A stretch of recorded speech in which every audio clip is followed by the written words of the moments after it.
Welcome to Mars Tagawan channel.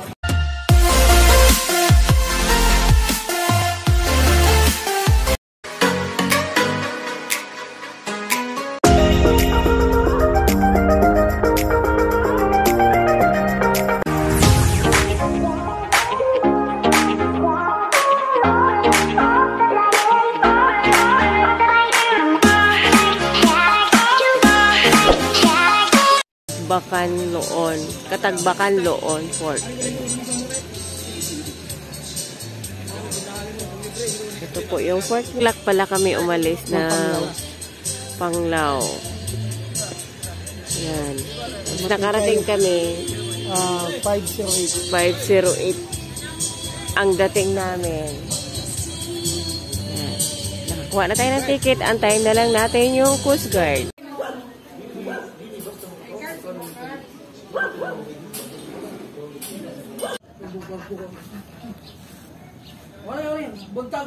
Yan yata yung sasakyan namin.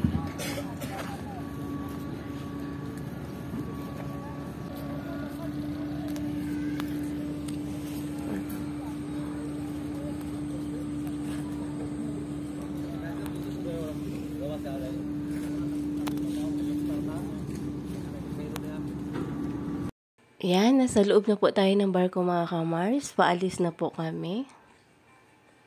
Ito, Kabilaw Island. Ayan. Diba? Paalis na po ang aking sasakyan.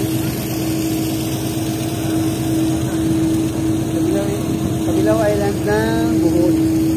Kabilaw Island ng Bohol, mga kamars. Cellphone!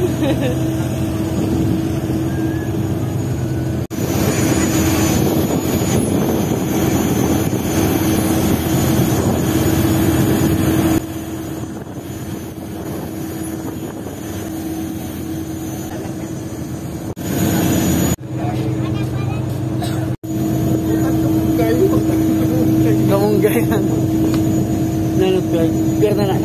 Lagaw lang. Lumat na tayo mga kamars. Sa pier na tayo ng Argao.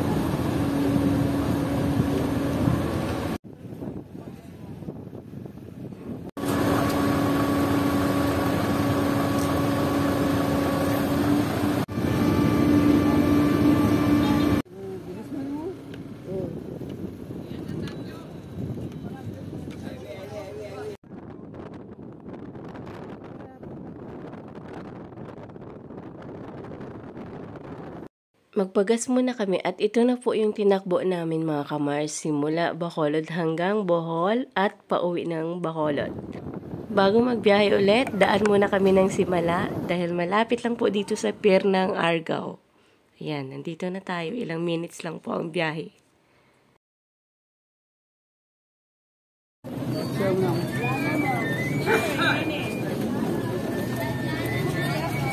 Sa wakas, nakapunta rin dito sa Simala.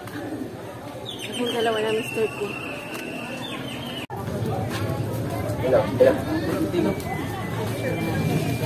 Pa tayo. Kaya ako.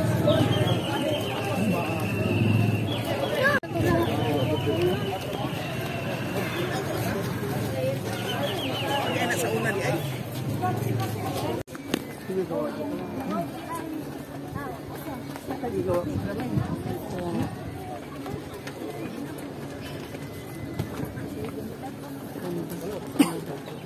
Mga Tori, mga Maryland ba?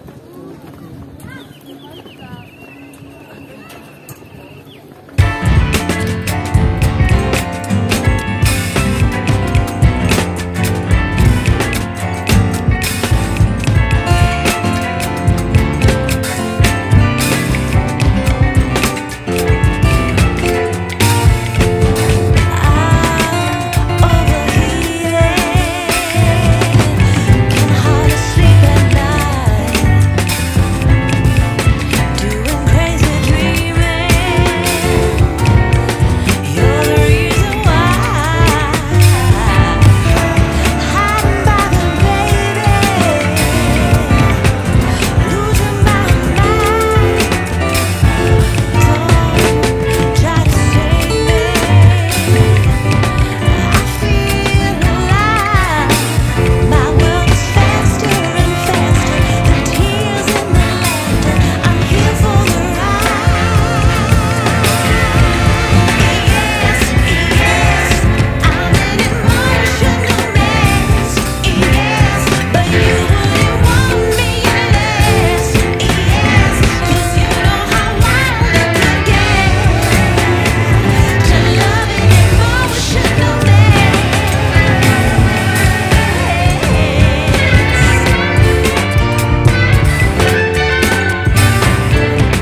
later.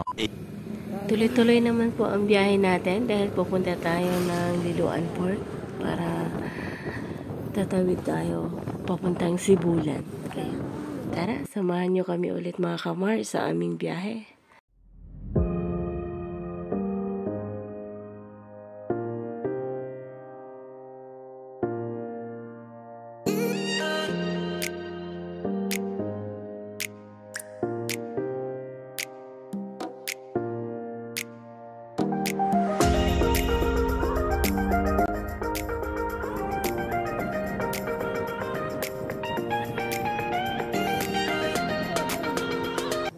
Medyo na traffic po kami mga kamars. Baka may ginagawa po yata dyan sa unahan.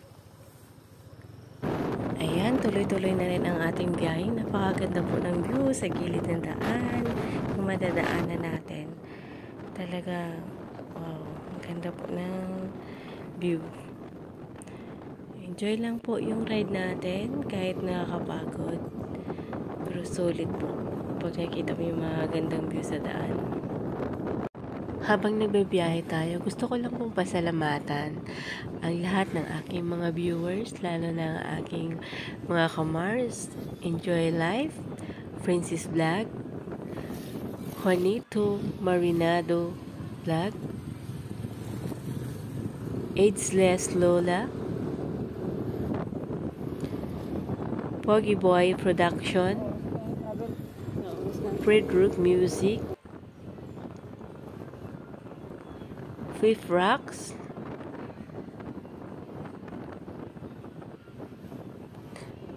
Fainting with Jeff.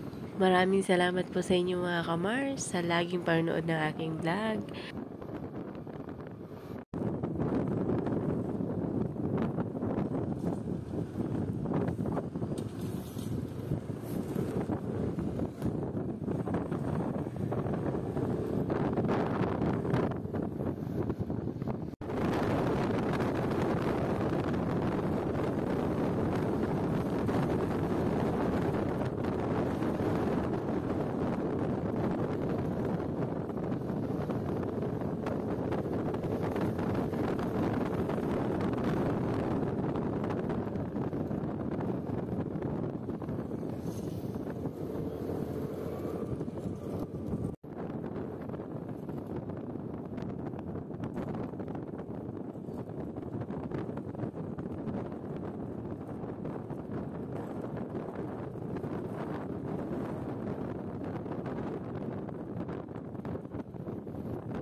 Nasa Santander na po kami, tumigil lang saglit, mag-picture kasi napakaganda po ng view.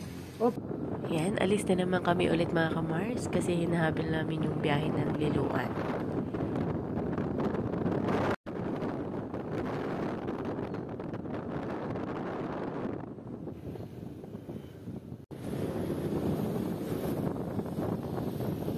$2,000 years later. Oh, naku yan. Dito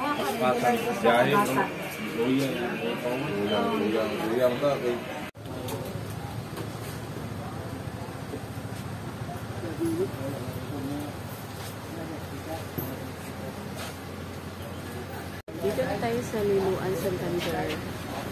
Okay. Antay na tayo alis March. Tulog ko ano. Ang haba ng biyahe natin. Hindi minsan ko Nakakapagod. ano makasyon no. Kaya, yan. 500. Yan si Mr. sa pagkapagod na yan. Kaya nag-great ball. Good mga kamars. Makakauwi na din. Alam niyo may re-reveal kami kasi napakahabang biyahe ginawa namin last going to Cebu. Bound to Cebu. Dahil walang biyahe sa San Carlos. But we have two options anyway before this trip happens. We have the plan that we will take this Cebu line going to Santander, Cebu. After that, we will go by land from Santander to Argao. But anong nangyari? Nasa mga panahon, nag-shortcut kami sa San Carlos. Pagdating doon, walang trip. Although na malapit-lapit ang Escalante, may oras pa rin kami papunta rito sa Sibulan or Bato na kahit na may bagyo, may gale warning signal, may biyahe sila hanggang 11 ng gabi. So, maraming nangyari. Karating kami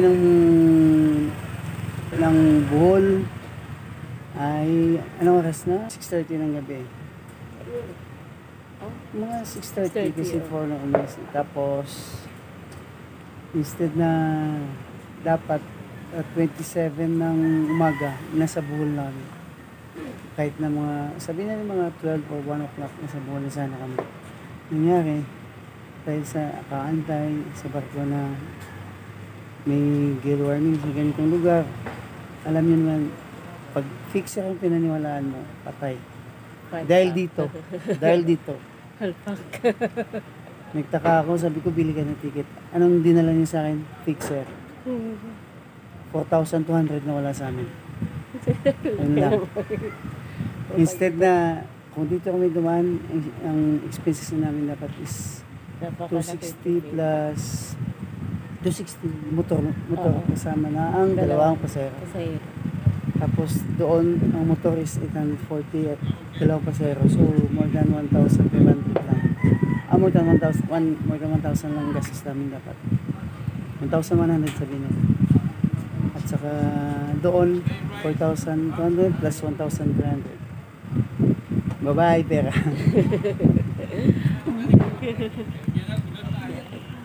Tapos yung land travel natin mahaba. Oo, haba ng land travel. Ayan, nakasakay na kami sa barko mga kamars, papuntang Sibulan po. Doon po kami dadaan, patawid, papuntang Bacolod para makauwi na kami sa bahay. Grabe, ang haba ng biyahe namin mga kamars. Ayan, malapit na kami dadaan. Ang bilis lang din ang biyahe kasi ang lapit.